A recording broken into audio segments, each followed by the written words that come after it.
గత 18 నెలల్లో మేము చెప్పాం. మేము సూపర్ 6 అని చెప్పాము, సూపర్ 18 and 18 months చేశాం. మేము రాగానే పెన్షన్ చెప్పిన దానికంటే కూడా వెంటనే ఎక్కువ ఇచ్చాము. 3,000 ఉండాల్సింది 4,000 చేయడం కానీ, 6,000 చేయడం కానీ, 10,000 చేయడం కానీ, 15,000 చేయడం. ఇది ఒకే సంతకంతో అందరికీ వచ్చే విధంగా గత ప్రభుత్వం చేసినటువంటి, అంటే అప్పుడు 250, ఇప్పుడు 250, ఇప్పుడు 270 కాకుండా, అంటే నేను చెప్పేది ఎందుకు చెప్తానంటే, పేదవాడికి ఎప్పుడైతే మనం సంక్షేమ పథకాలు ఇస్తా అన్నామో అవి సక్రమంగా సకాలంలో ఇస్తే వారికి ఉపయోగపడుతుంది.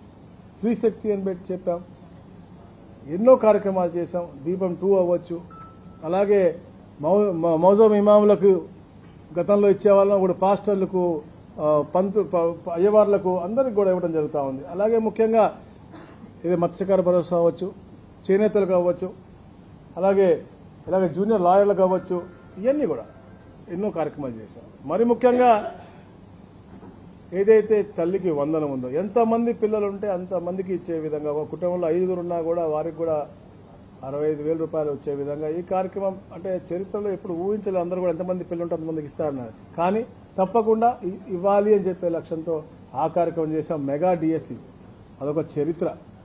ఎప్పుడు ఎవరు అలా చేయని విధంగా ఇచ్చిన మాట ప్రకారం గౌరవ లోకేష్ గారు ఆ కార్యక్రమం చేయటమే కాదు, వారి కుటుంబాలందరినీ కూడా పిలిచి వాళ్ళతో మాట్లాడి వాళ్ళతో ఇంటరాక్ట్ అయ్యి వాళ్ళకు ఉన్నటువంటి ఇష్యూస్ అన్ని కూడా మాట్లాడి చేసినటువంటి గొప్ప కార్యక్రమం అది. అలాగే మొన్న కానిస్టేబుల్స్ కూడా మీరు చూశారు, చేశారు. మరి ముఖ్యంగా విద్యుత్ రంగం కూడా మనం చూస్తూ ఉన్నాం. ఎన్నో సంస్కరణలు తీసుకొచ్చిన ప్రభుత్వం, అంటే గతంలో కూడా రిఫార్మ్స్ మేము చేశాం, ఇప్పుడు కూడా రిఫార్మ్స్ చేస్తా ఉన్నాం. పేదవాడికి ఎప్పుడు కూడా భారం కాకూడదని తప్పంతోనే ఈ ప్రభుత్వం పనిచేస్తూ ఉంది.